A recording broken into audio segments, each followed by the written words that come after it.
जय गुरुदेव। परमार्थी सिख की कहानी। चोरी से बरकत खत्म हो जाती है।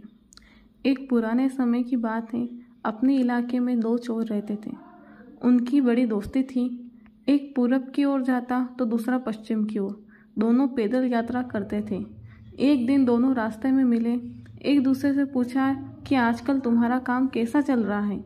दूसरा बोला कि बहुत अच्छा चल रहा है। पहले ने कहा कि हम चोरी करते हैं तो किसी को मारते नहीं हैं। इस पर दूसरे ने कहा कि भाई हम तो मार भी देते हैं। उस दिन बातचीत करके पूरब वाला पश्चिम की ओर चला गया और पश्चिम वाला पूरब की ओर चला। पूरब वाला चोर पश्चिम की ओर वाले चोर के घर गया। उसकी पत्नी से बोला कि तुम्हारा पति पकड़ लिया गया है।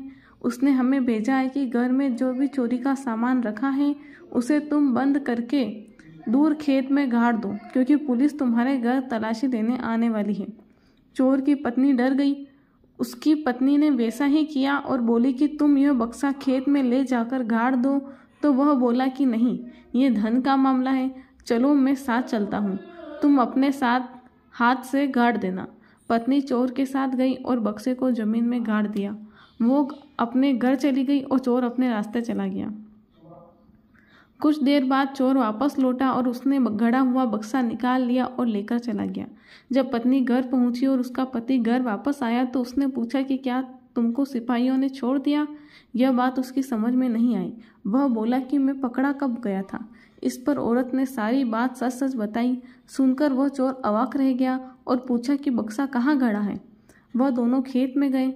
जब बक्सा गड़ा था तो देखा कि बक्सा गायब है।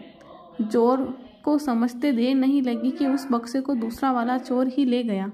वह सोचने लगा कि सामान तो सब चोरी का ही था, मैं किसी से कुछ कह ही नहीं सकता, ऐसे धन से क्या फायदा।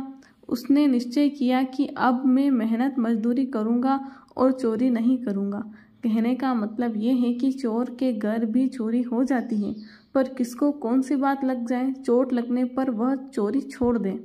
हमारे स्वामी जी महाराज दादा गुरु के गांव में एक चोर रहता था। उसके घर चोरी हो गई। वह स्वामी जी महाराज के पास आया और बोला कि महाराज जी, मैं भी एक चोर हूँ, पर मेरे घर चोरी हो गई, सब माल चला गया। स्वामी जी महाराज ने उसको समझाया कि चोरी क्यों करते हो, मेहनत मजदूरी करके रोटी खाओ, चोरी से बरकत खत्म हो जाती है। तुम चोरी करके इकट्ठा करते हो, सब एक साथ चला जाता है, तुम कुछ भी नहीं कर सकते। स्वामी जी की बातें उसके दिल को छू गई।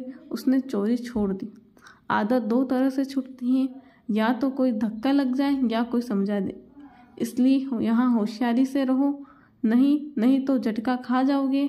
यहाँ आए हो विकारों को छोड़ने के लिए, विकारों को लादने नहीं, पर तुम लादते हो, छोड़ते नहीं। प्रेम और सम्मान मानवता का पहला प्रण है। जय गुरुदेव।